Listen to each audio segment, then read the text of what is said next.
Olá pessoal, tudo bom? Como que vocês estão?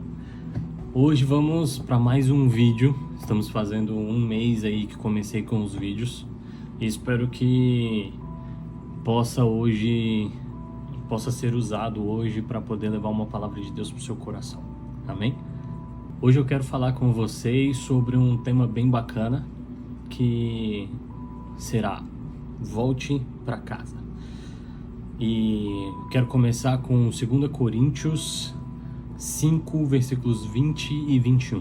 Começando assim: Portanto, somos embaixadores em nome de Cristo, como se exortasse por meio de nós, em nome de Cristo.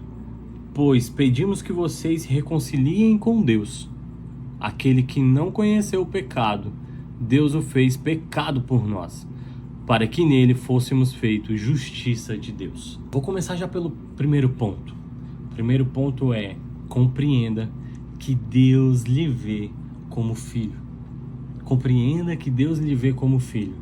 No versículo 21 vai dizer assim: aquele que não conheceu o pecado, Deus o fez pecado por nós, para que nele fôssemos feitos justiça de Deus. Aqui ele está falando sobre Jesus. Jesus morreu na cruz pelo meu pecado, pelo seu pecado. Ele morreu por nós, ele se entregou por nós no madeiro, para que nós pudéssemos ser salvos, para que nós pudéssemos ter perdão dos nossos pecados, para que nós pudéssemos ter a graça eterna e sermos co-herdeiros da graça, para que nós pudéssemos receber dele o Espírito Santo e pudéssemos viver de acordo com a vontade dele e a bondade dele. Muitas vezes nós nos sentimos culpados, envergonhados, muitas vezes nós nos sentimos mal pelos pecados que cometemos, mas nós temos que entender que por mais que nós cometamos erros, por mais que nós erramos todos os dias, por mais que nós pequemos todos os dias, nós temos um homem, uma pessoa que lutou por nós, que morreu por nós, para que nós pudéssemos ter perdão, para que nós pudéssemos ter graça, para que nós pudéssemos ter a graça dele sobre nós, para que pudéssemos viver de acordo com a bondade e vontade dele. Eu espero que você possa entender que a morte e a ressurreição de Cristo não veio por acaso, veio pela vontade de Deus, de colocar a vontade dele sobre a sua vida, sobre a minha vida, para que nós pudéssemos viver com um coração reto, puro e cheio da graça dele, cheio do poder dele sobre nós. E nós precisamos compreender que não há condenação para aqueles que estão em Cristo. Não importa o pecado, é fundamental para que tenhamos vitória, que entendamos que não importa o que aconteça na sua vida, o processo precisa ser feito através de Cristo. Nós precisamos acreditar e viver todos os dias através de Cristo, através da palavra dele, através da vida que ele deixou para mostrar para nós como devemos viver. E o que você está esperando para poder se colocar na brecha? O que você está esperando para se colocar no lugar, na posição de filho? Ele te espera como filho. Ele te espera como filho amado, como filho pródigo que retorna à casa do Pai. Romanos 8, do versículo 1 ao 3 vai dizer assim: Portanto, agora não há condenação para os que estão em Cristo Jesus, porque em Cristo Jesus a lei do Espírito da vida libertou você da lei do pecado e da morte. Porque aquilo que a lei era incapaz de fazer, visto que estava enfraquecida pela carne, Deus o fez, enviando o seu próprio Filho em semelhança à carne pecaminosa, como oferta pelo pecado. Assim condenou o pecado na carne. Deus mandou o seu Filho para morrer por nós.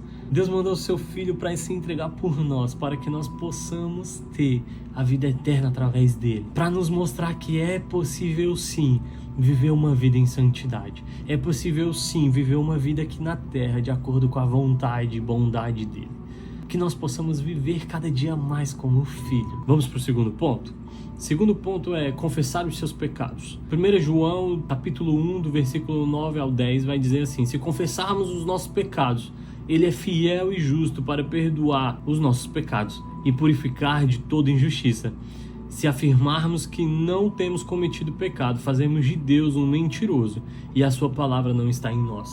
Confessar os nossos pecados quer dizer ter conhecimento dos pecados que ocupam os primeiros lugares em nossa vida, tirando a primeira posição de Deus. Confessar o nosso pecado é como extirpar tudo que tem dentro de nós que nos afasta de Deus. É tirar de dentro da nossa mente tudo aquilo que nos afasta da bondade e da presença de Deus. Muitas vezes o confessar o pecado vai ser com um pastor, com um amigo de confiança. Muitas vezes vai ser com uma pessoa em que você confia a sua vida. Com sua mãe, com seu pai, com seu marido, com a sua esposa. Eu não sei com quem você vai confiar de seus pecados aí. De falar assim, cara, eu errei nisso, eu pequei nisso, me ajuda. Ora por mim, esteja comigo. Eu lembro que eu tinha muita vergonha de falar sobre o que eu errava. E um certo dia eu cheguei num amigo meu e falei pra ele, cara, eu preciso de ajuda nisso. Eu estou errando nisso e eu preciso muito de ajuda em oração.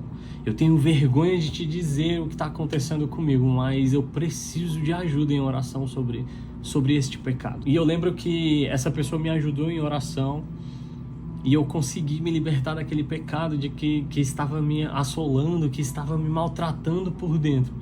Porque eu já estava mal, porque eu não conseguia sozinho.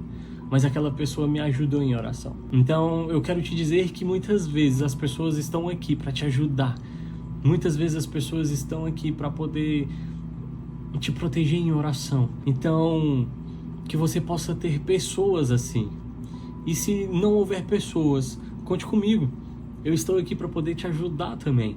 Então, que você, se você não tiver ninguém para conversar, me manda uma mensagem, me liga, me procura que eu vou te ajudar. Naquilo que eu puder ajudar, é claro.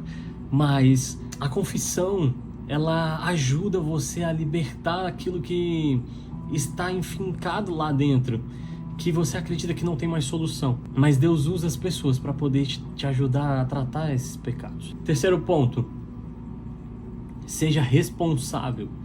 Provérbios 24:12 vai dizer assim, mesmo que você diga, não sabíamos o que estava acontecendo, não perceberia aquele que avalia os corações? Não saberia aquele que preserva a sua vida? Não retribuirá ele a cada um segundo o seu procedimento? Não fuja da luta só porque ela é difícil. Em Provérbios ele está dizendo que você tem que ser responsável pelos seus atos, que você tem que ser responsável por aquilo que você faz. Muitas vezes nós fugimos disso. Muitas vezes nós deixamos para trás, nós não queremos saber das situações. E uma coisa que eu vou te dizer, nossa vida inteira, muitas vezes nós fugimos da responsabilidade de cumprir com a responsabilidade dos nossos atos. Muitas vezes vai magoar pessoas, muitas vezes vai chatear pessoas, mas você precisa entender que a cura completa, ela só chega se você for responsável pelos seus atos. Muitas vezes vão ser coisas pequenas, muitas vezes vão ser coisas grandes, mas você precisa se responsabilizar. Muitas vezes eu tive momentos em que eu quis fugir da minha responsabilidade. E nós precisamos entender que nós não podemos fugir dela, porque lá na frente ela vai te encontrar. Lá na frente você vai ter que lidar com aquilo que você fugiu.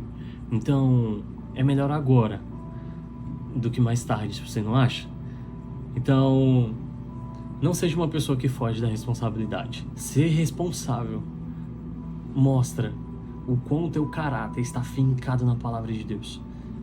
Ser responsável mostra o quão Deus é grande na tua vida. Então seja responsável em todas as áreas. Todas as áreas você tem que ser responsável. Responsável pelos seus atos, pelas suas palavras, responsável pelas promessas que você fez. Responsável por tudo aquilo que você prometeu. Seja responsável. Ponto 4, vamos lá? Evitar as fontes de tentações. Vamos ler comigo Tiago, capítulo 1, 13 ao 15. Quando alguém for tentado, jamais deverá dizer: estou sendo tentado por Deus, pois Deus não pode ser tentado pelo mal e a ninguém tenta. Cada um, porém, é tentado pelo seu próprio desejo, sendo por este arrastado e seduzido. Então esse desejo, tendo sido concebido, dá a luz ao pecado, e o pecado, uma vez consumado, gera morte. Quando a gente deixa o pecado entrar, quando a gente deixa a carne falar mais alto, algo acontece no espiritual. E o que acontece no espiritual é que a nossa vida é consumida pela vontade da carne, é consumida pelo pecado. Então é consumado pelo erro, é consumado pela sua própria vontade, não pela vontade de Cristo. E nós fomos enviados ao mundo para fazer a vontade de Cristo, a vontade de Deus, a vontade do Espírito Santo. E quando nós fazemos a vontade da carne, nós estamos fazendo a vontade do mundo e não a vontade do Pai. E o que ele está querendo dizer aqui é que quando nós decidimos sair do pecado, é quando nós decidimos fazer a vontade de Deus. Deixar com que Ele flua através de nós, para que nós possamos ser luz na vida do outro. Tem mais um versículo que eu quero falar com vocês, está lá em 1 Coríntios 6,18, que vai falar: fujam da imoralidade sexual. Todos os outros pecados que alguém comete são cometidos fora do corpo. Mas quem comete imoralidade sexual peca contra o próprio corpo. Entenda que José do Egito, quando estava na casa de Potifar, a mulher dele tentou ele. E ele fugiu da tentação. Se ele não tivesse fugido daquela tentação, provavelmente ele não teria sido governador do Egito. Então o que eu quero te dizer com isso é que muitas vezes o pecado está na porta, batendo, pedindo para que você deixe ele entrar. Mas não deixe entrar. Não deixe com que as vontades carnais falem mais alto. Não deixe que a pornografia fale mais alto na tua vida. Não deixe que o sexo casual fale mais alto na tua vida. Não deixe com que as coisas carnais, as coisas do mundo sejam mais altas na tua vida do que a vontade de Deus. Entenda que a vontade de Deus, ela tem que ser soberana, ela tem que ser mais alto. Coloque Deus no lugar devido. Ele tem que ser o número 1 da sua vida.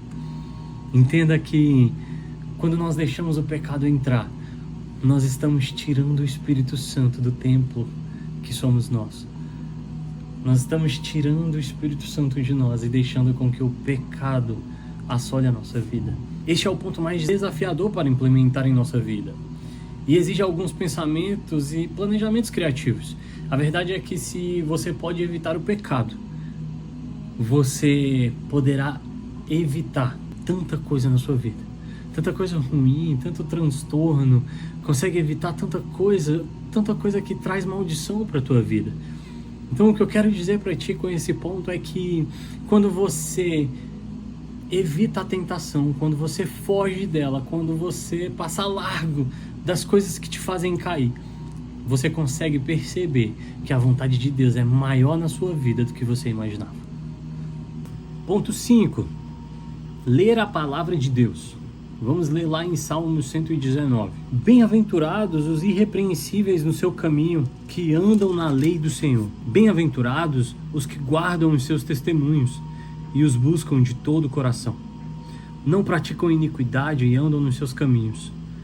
Tu ordenastes os teus preceitos para que os cumpramos à risca. Quem dera fossem firmes os meus passos, para que eu observe os seus decretos. Então não terei que me envergonhar quando considerar todos os teus mandamentos. Eu te darei graças com integridade de coração, quando tiver aprendido os teus retos juízos. Cumprirei os teus decretos, não me desampares jamais. Entenda que quando a gente lê a palavra de Deus, quando a gente caminha com a palavra de Deus, Ele nunca nos desampara. Guardei no coração a tua palavra, para não pecar contra ti. O Senhor quer que nós andemos reto, quer que andemos em santidade, quer que andemos com a graça dEle. E nós podemos viver a graça dEle através da palavra dEle, através das coisas que Ele falou na Bíblia, que é viva e eficaz, que se renova todos os dias. Aprendendo a ler a palavra, aprendendo a estudar a palavra, você pode fazer coisas extraordinárias. Se você conseguir dar tempo para que Deus possa te usar através da palavra, para que Deus possa falar contigo através da palavra. Ponto 6, vamos comigo. Tiago 5, do versículo 7 ao 11. Sede, pois, irmãos, pacientes até a vinda do Senhor. Eis que o lavrador aguarda com paciência o precioso fruto da terra, até receber as primeiras e últimas chuvas. Sede vós também pacientes e fortalecei o vosso coração, pois a vinda do Senhor está próxima. Irmãos, não vos queixeis uns dos outros, para não serdes julgados. Eis que o juiz está às portas. Irmãos, tomai por modelo no sofrimento e na paciência os profetas, os quais falaram em nome do Senhor.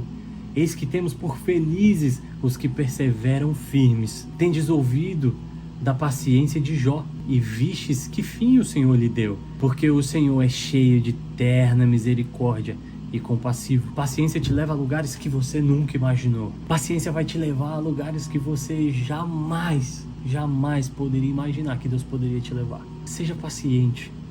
Pense em como Deus pode te usar através da paciência.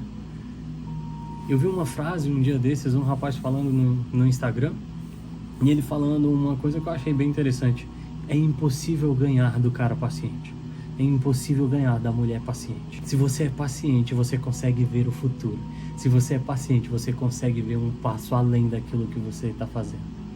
Seja paciente, seja calmo, seja manso de espírito. Saiba esperar a sua vez. Saiba esperar o seu momento. Saiba esperar o momento de falar, o momento de se calar. Saiba que o que Deus tem para você já está preparado desde o dia que você nasceu.